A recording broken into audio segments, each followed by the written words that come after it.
Jangan lupa subscribe and share ya kak. Terima kasih. Selamat menonton dan barakallah.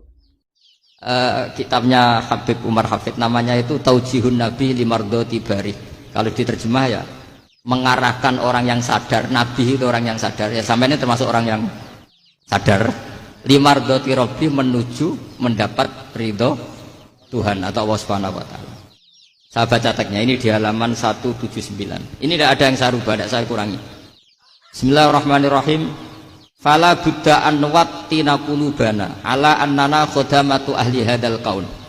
Wa yattali'u wa min qulubina annana na'taqidu imkaniyata ayyasfa fi ahadina yaumal qiyamati man huwal ana kafirun. Yuslimu faya'lu sya'nu indal haqqi fayakunu sababan li khalasika fil qiyamah yumkinu dzalik. Jadi kita-kita para dai, para kiai itu adalah khodamatu hadal kaun. Kita ini adalah pelayan alam raya ini yang selalu berharap alam ini akan lebih baik. Orang yang sekarang sedang kafir bisa saja nanti yang nyafaati kamu di akhirat, yaitu mereka masuk Islam lalu Islamnya lebih serius, akhirnya punya hak syafaat. Sementara kamu Islam mulai kecil tapi biasa-biasa saja seperti ini, mulai dulu ngaji terus sama Ki Abdul Manan, nggak pernah yang ngisi ngaji, itu artinya nggak ada perkembangan. Makanya saya nggak ingin ngaji lagi karena saya ingin perkembangan Anda nanti tukang mengisi, bukan yang diisi. Kalau saya nanti ngaji lagi di sini, artinya Anda kalau tetap mendengarkan itu tidak ada perkembangan. Pantes saja semulang Gus Bahak sampean sing ngaji. Kali-kali ada perkembangan, saya ngaji sampean yang mulang, itu bagus ya. Meskipun itu perkembangan yang menyesatkan.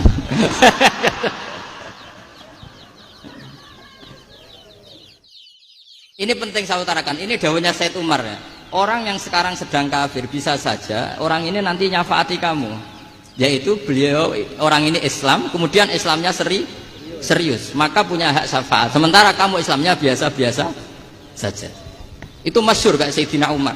Sayyidina Umar Islam di hari itu langsung makomnya makom yang a'la. Sehingga mengalahkan yang sudah Islam lebih lama. Karena Islamnya Umar itu menjadi izzatul Islam betul. Makanya jangan benci orang tegas teman-teman, kadang ya ada baiknya. Abu Bakar itu sudah Islam tapi layinal janib, orangnya santun. Kalau dipisai orang yang menengahi lah kira-kira seperti itu.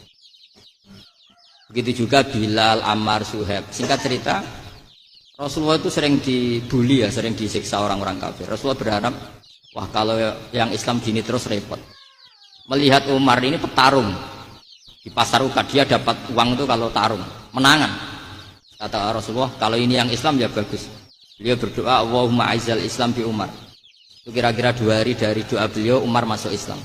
Itu pertama masuk Islam itu orang-orang kafir diparani. Kalau kamu ganggu Rasulullah Muhammad tak bunuh. Semenjak itu orang kafir yang gentenan sembunyi. Sehingga kata para mereka yang Islam selalu jaya mut aslama Umar. Ketika Umar masuk Islam. Itu dalam 1 hari Islam itu Rasulullah sudah ngendikan Umar yang Islam sehari ini imannya kalau ditimbang separuh ahli dunia masih unggul sama Islamnya Umar. Nah bisa saja seperti itu. Jadi saya minta sama teman-teman yang mencintai ilmu, tidak tegas itu bagian dari ketegasan dalam ilmiah. Karena kita ini tidak mengendalikan dunia, tidak mengendalikan hidayat, hanya Allah piyambak yang ngasih apa? Hidayat. Maka sikap kita laisalaka minal amri syai'un au yatuba alaihim au yu'adibahu. Rasulullah yang ahabul khalqi ilallah saja tidak boleh tegas karena semuanya potensi itu ada. Cuma kita tegas dalam kebenaran saja, tapi nggak perlu tegas dalam mengawal kebenaran. Kenapa demikian? Karena Islam ini agama yang akan dijaga Allah ila yaumil. Yang jaga Islam bukan PBNU, bukan PP Muhammadiyah, bukan kiai. Yang menjaga Islam namun Allah Subhanahu wa Ta'ala. Makanya Sayyidina Umar itu kalau disuruh mutir Islam itu gak mau betul. Masyhur itu dalam tarikh. Umar mimpin itu sukses, banyak futuhat. Singkat cerita akhirnya orang itu kelangenan, wah kalau Umar meninggal kayak apa. Sehingga Abdullah bin Umar setiap jalan-jalan itu dibully, kalau sekarang dibully. Ya Abdullah bin Umar, bapak kamu itu gimana? Sudah sepuh mau meninggal kok tidak suksesi. Kalau saja ada orang penggembala kemudian meninggalkan kambingnya di hutan, kamu anggap orang yang mudoyik enggak, menyanyiakan kambing itu enggak? Ya iya kata Abdul bin Umar. Apalagi amru hadil umat ini mau ditinggal gelanggang, nanti suatu saat Umar meninggal. Mbok yo suksesi supaya jelas. Logika itu diaturkan ke Umar radhiyallahu anhu, ke Sayyidina Umar. Pertama Umar agak tertarik dengan logika itu. Lama-lama beliau marah. Tidak jadi. Saya tetap tidak akan istikhlaf, tidak akan suksesi. Dan saya tidak akan mikir Islam katanya. Islam akan diurus oleh Allah Subhanahu. Terus beliau ngendikan, Islam ini jalan ketika ditinggal Abu Bakar. Bahkan ketika ditinggal ahabul khalqi illallah, akramul khalqi indallah, yaitu Rasulullah Muhammad sallallahu alaihi wasallam. Coba Islam dulu dipimpin Abdul Qadir ketua wali, dipimpin Wali Songo, dipimpin orang top-top. Sekarang dipimpin mondok 3 bulan jalan.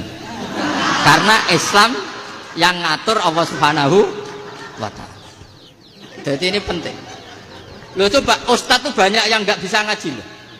Tapi ya laku ya nggak masalah. Loh saya kemarin di Korea seminggu. Itu TKI jadi khotib, ada yang jadi mufti, ada yang jadi suriah. Itu ada yang di sana jadi suriah, pulang ke kampung angon kambing lagi. Loh itu teman saya kenal.